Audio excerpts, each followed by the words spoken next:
دا کیسه یو د غریب علي بابا ده کوم چې د 40 ډاکوانو نه یو د راز خبره اورېدلې وه کوم ځای کې چې به هغې خزانه پټوله.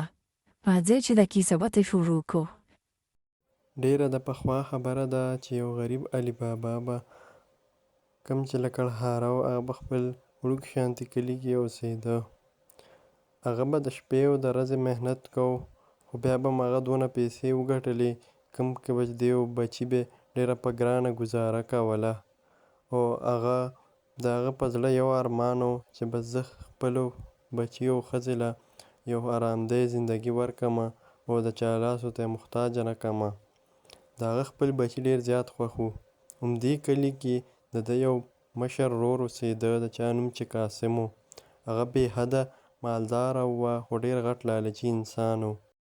قاسم او هغې ښځې به هر وخت د سرو سکې شمارلې او یو بل سره به یې ډېر زیاتې ټوکې کولې. هغې ډېر زیات خوشحاله وه. دې خوا د علي بابا یوه ورځ ځنګل ته روان و چېرته د خشاک په تلاش کې چې ځان له څه خشاک وګوري او هغه بیا خرڅ کړي چې کور ته پسې راشن یوسي. هغه په ځنګل کې اخوا دېخوا ګرځېده. اچانک ځمکه په رپېدو شوه او 40 ډاکوان په اسپو راخته و ډېر زیات سپیډ کې. د هغې یو مشر و او دا غلان ډېر زیات بې رحمه او ظالمان و. دې خوا علي بابا ویرېده او یو د ونې شاته پټ شو. دکه ټول ډاکوان د خپل غار پسې ګرځېدل کوم کې چې به دې خزانه پټوله او د غار مخې ته یو غټه ګټه پرته وه. هغه ګټې ته یې ویل کولو شه سمسم. بیا دی غار ته را دننه شول او خپله خزانه یې راوړه چې کومه یې د خلکو نه لوټ کړې وه هغه یې هلته کېښودله او واپس روان شو. دې خوا علي بابا دا ټول هر څه ولیده په خپلو سترګو. هغه هم لاړې غار ته او د ګټې مخې ته یې ویل کولو شه سمسم. ګټه کولو شوه او د غار کې دننه ډېره غټه خزانه پرته وه. علي بابا چې دا ولیده هغه نه یو دوه خطا شو. هغه خزانې ته ور مخکې شو او د سرو لږې شانتې سکې ته یې راواغشتلې او کور ته واپس روان شو. په لاره یې منډې والې او په زړه کې ډېر زیات خوشحاله و. علي بابا کور پلو دا خپله نوره هم اوږده کړه او کور ته چې راغلی خپلې ښځې ته دا سرو دا سکې واړوللې. ښځې په خولې لاس کېښودل او حیرانه پریشانه شوه. دې نه پس علي بابا د دې ښځې او بچي یو د نوې زندګۍ آغاز یې شروع کړل کوم چې د خوشحالو زندګي وه. دې خوا قاسم په اړه کې حیران او پریشانه و چې زما دې غریب ورور سره دونه دولت اخر راغلی د کوم ځای نه. د دې تفتیش به کول غواړي. علي بابا بیا روان و غر ته چې لږه سرې ته روړې وې.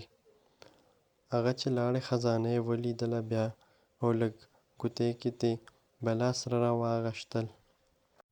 خو دا ټول هر څه قاسم د علي بابا نه پټ ولیدل. هغه هم په ورو ورو غار ته ور دننه شو او هماغه شانتې غار کولو کړو. خو چې هلته کې دا غټه خزانه ولیده نو د هغه سترګې بار راووتلې او په اړه کې خیال وکړو چې دا ټوله خزانه زه یوسمه نو زه خو د دنیا مالداره ترین کس جوړ شم. هغه بیا اړه کې خیال وکړو چې کور ته لاړ شم او اوښان راولم چې دا ټوله خزانه یوسمه دلته نه.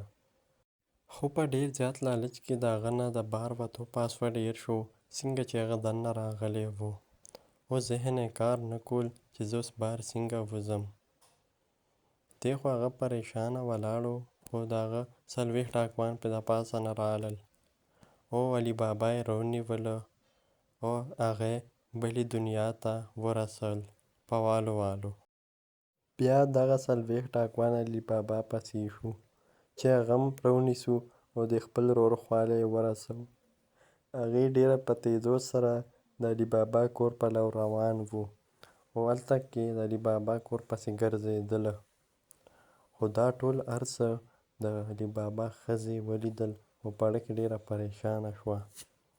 خو دا غلان د هغې کور پلو رانږدې شول او د کور مخې ته ودرېدل او ویل یې راوځه علي بابا چې تا هم خپل ورور له ورسوه. د دې دا سردار ډېر زیات غوسه وه.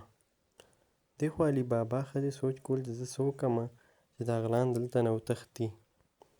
هغې په زړه کې خیال رالی او په خپل کار یې شروع کړو. هغې یو غټ دیچکي کې تیل ګرم کړل او چت د پاسه یې په غلانو ور واړول. غلانو سر وسوځېدل او منډې یې شروع کړې د لیونو.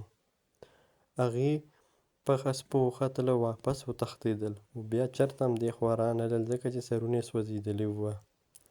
دې خوا دې نه پس علي بابا او د دې ښځې همیشه دپاره خوشحالۍ زندګي یې شروع کړه او ډېر په خوشحالۍ اوسېدل به. که چېرې ستاسو دا ویډیو لږ هم خوښه شوي نو مهرباني وکړئ دا ویډیو درسره لایک کړئ او چینل درسره سبسکرایب کړئ او بیل آیکن هم درسره دباو کړئ چې زموږ هره ویډیو تاسو ته لومړی راځي.